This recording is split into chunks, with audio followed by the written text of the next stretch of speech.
Welcome to Audiobook 365 Stories. For a whole week, everyone in the old house was really good. It was surprising. They all felt very happy and were being very good. They had been worried about their father, but now they were not so worried. The girls were not working as hard as before, but they were still trying to be good.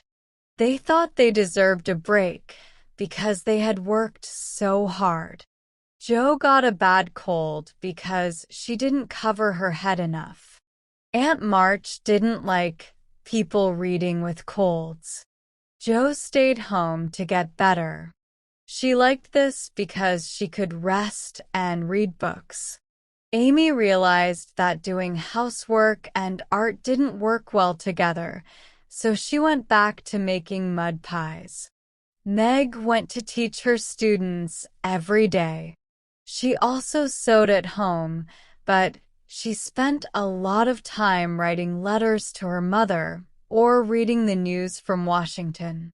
Beth kept doing what she was supposed to do, although sometimes she felt sad and didn't do much. Every day, they did their chores, but sometimes they forgot. The house felt empty without their mother.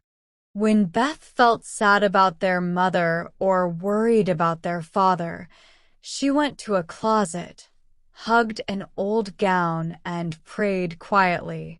Nobody knew what made her feel better after being sad, but everyone saw how nice Beth was. They started going to her for help or advice. They didn't know it, but this was a test of their character.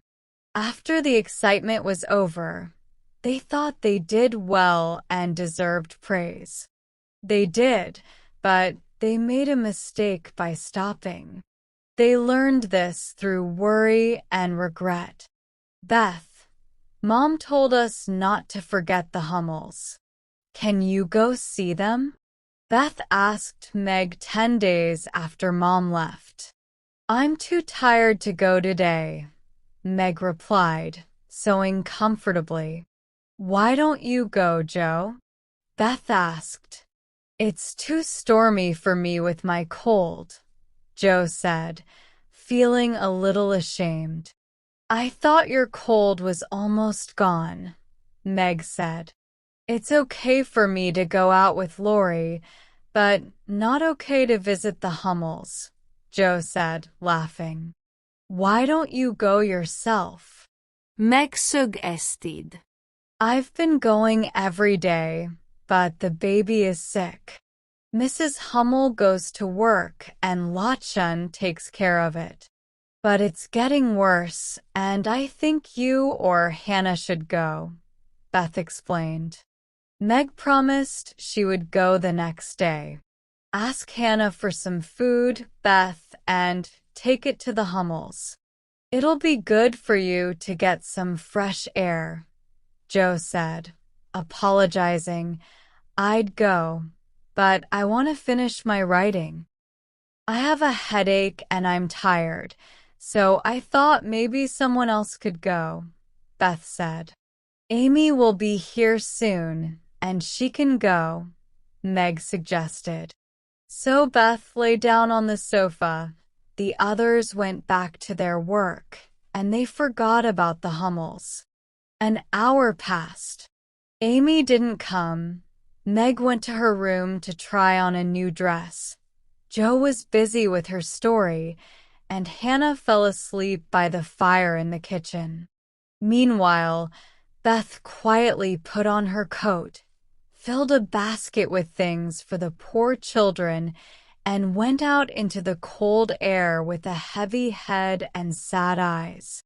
When she returned late, no one noticed her come in and go upstairs to her mother's room.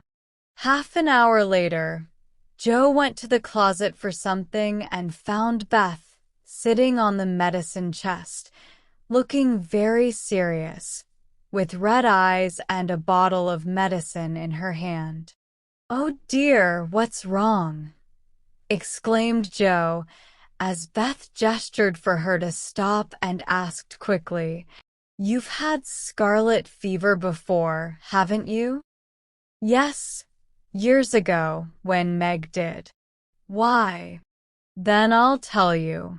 "Oh, Joe, the baby's died." "What baby?" "Mrs. Hummel's.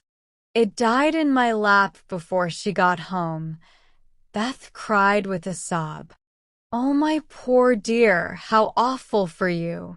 "I should have gone," Joe said, taking her sister in her arms as they sat down in their mother's big chair, looking sorry. "It wasn't awful, Joe, just very sad. I knew it was sicker right away, but Lachin said her mother had gone to get a doctor, so I held the baby and let Lottie rest. It seemed asleep, but then it gave a little cry and trembled, and then went very still. I tried to warm its feet, and Lottie gave it some milk, but it didn't move, and I knew it was dead." "Don't cry, dear. What happened next?" "I just sat and held it gently until Mrs. Hummel came back with the doctor. He said it was dead, and then looked at Heinrich and Minna, who have sore throats." Scarlet fever, Mom. "You should have called me earlier," he said grumpily. Mrs. Hummel told him she was poor and had tried to cure the baby herself, but now it was too late, and she could only ask him to help the others and hope for charity to pay him. He smiled then and was kinder, but it was very sad, and I cried with them until he suddenly turned around and told me to go home and take belladonna right away, or I'd catch the fever. "No, you won't," Joe exclaimed, hugging her tightly, looking scared. "Oh, Beth, if you get sick, I'll never forgive myself. What should we do?" "Don't worry, I don't think I'll get it badly. I checked Mother's book and saw that it starts with a headache, sore throat, and strange feelings like mine. So I took some belladonna and I feel better," Beth said, putting her cold hands on her warm forehead and trying to seem okay. "If only Mom was home," Joe exclaimed, grabbing the book and feeling like Washington was very far away. She read a page, looked at Beth, felt her head, looked into her throat, and then said seriously, "You've been with the baby every day for more than a week, and among others who are getting it, so I'm afraid you might get it too, Beth. I'll call Hannah. She knows all about sickness. Please don't let Amy come. She's never had it, and I'd hate to give it to her." "Can't you and Meg get it again?" Beth asked, worriedly. "I don't think so, but I don't mind if I do. It's my fault for being selfish and letting you go while I stayed writing nonsense," Joe muttered as she went to talk to Hannah.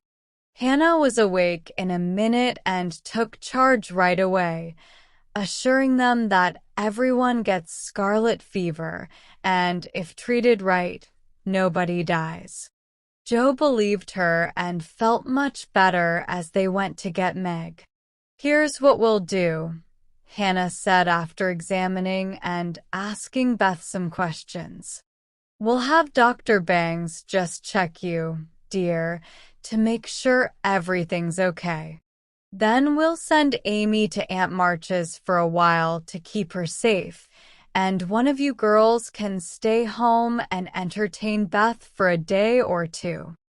"I'll stay, of course. I'm the oldest," Meg said, looking worried and guilty.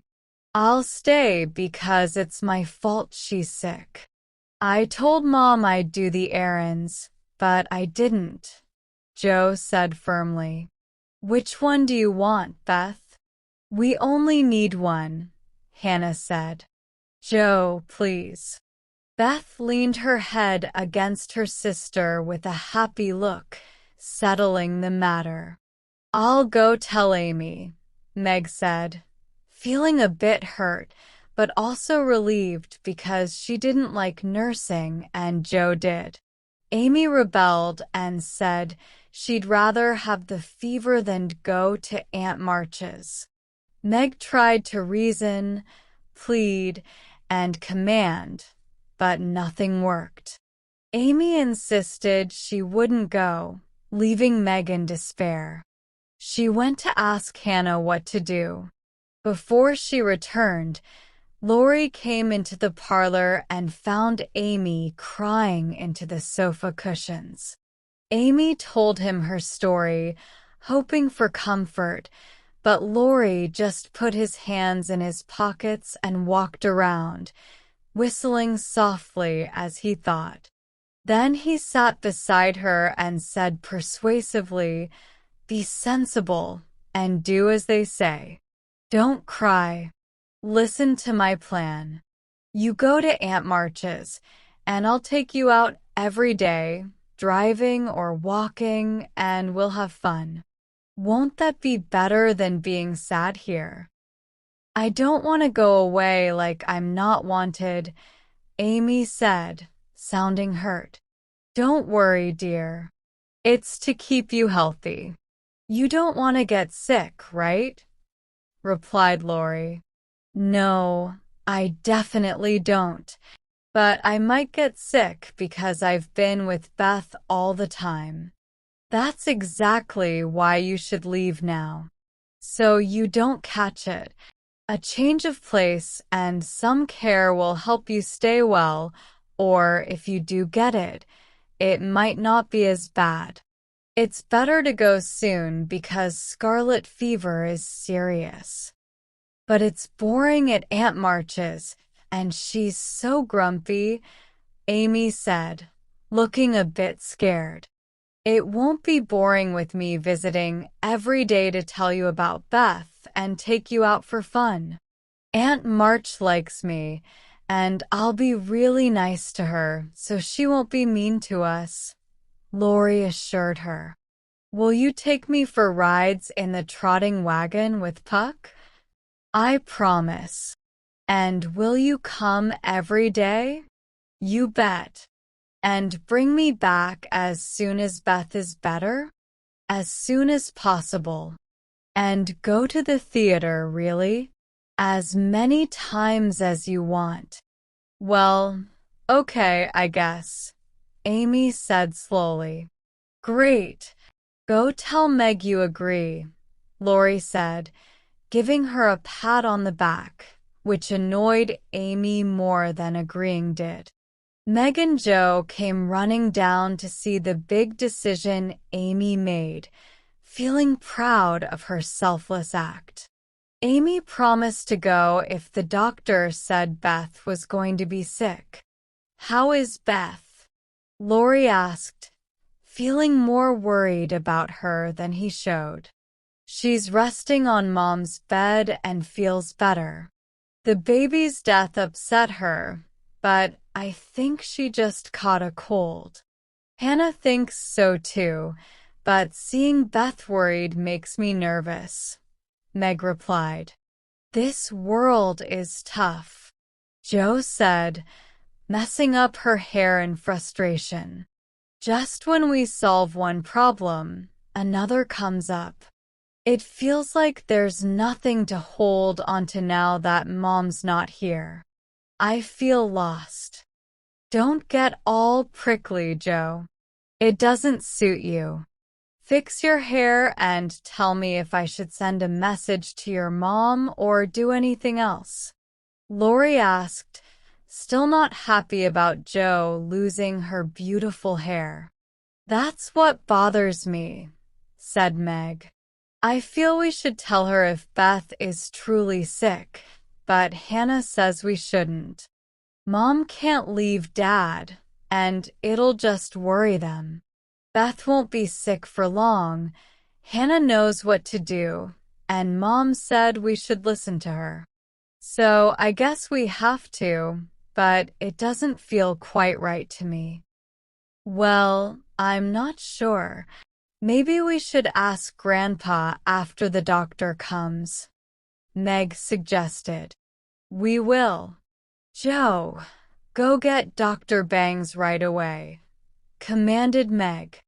We can't decide anything until he checks on Beth. Stay put, Joe. I'll be the messenger today, said Laurie, grabbing his cap. I hope you're not too busy, Meg said. Nope, finished my lessons for today, Laurie replied. Do you study during vacations? Asked Joe. I just follow the good examples I see around me, Laurie answered, swinging out of the room. I have high hopes for him, Joe said, watching him jump over the fence with a proud smile. He's doing well, considering, Meg said, not too interested in the topic. Dr. Bangs arrived and said Beth had signs of the fever, but he thought she'd have a mild case. He looked serious about the Hummel story.